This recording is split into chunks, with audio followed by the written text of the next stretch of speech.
I know this, and my main thought when I heard about this is that the Denver Broncos are getting a heck of a deal. They're getting a very, very successful, experienced head coach in Sean, who is mainly an offensive guy, has been throughout his assistant coaching career, head coaching career. He's always called the offensive plays. So he's the offensive stimulus that they're going to need to be successful. And this is a good defensive football team that Sean is joining. So they've got that phase of the game very well covered, being one of the best defensive teams in the NFL last season. So I think it's a great deal for Sean. I'm sure he's going to be compensated very highly from the Denver Broncos. The Broncos it's a great place to live. They've always been a good organization. I think it's a great deal for both Sean and the Broncos.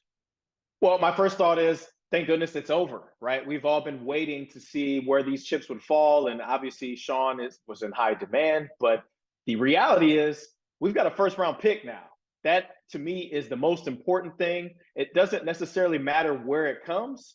Usually a first rounder is going to be a starter on your team. So that's an option. But to me, I'm thinking outside the box.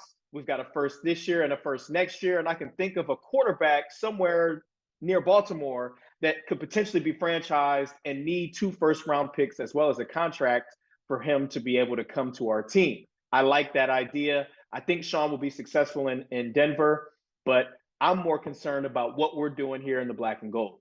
Look, I think it's good news all around, Fletch. And here's the thing. We'll take it from the Broncos' perspective here for a second.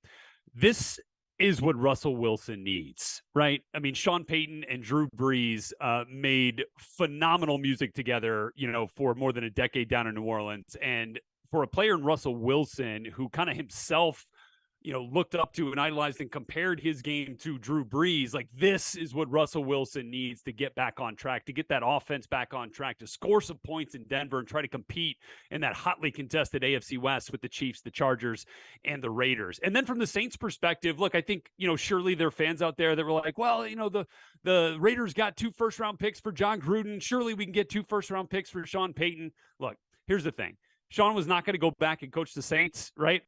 That wasn't going to happen. So anything you were going to get for him was going to be essentially a bonus. And now you get to move back into the first round, even though the pick's at 29 this year. The fact that you have a first rounder after getting rid of it last year to go get Chris Olave and Trevor Penning is huge. So more draft capital this year, more next year as well, really, as they move up from the 3rd to the 2nd round as part of that deal. So I think it's a win on all sides, Fletch.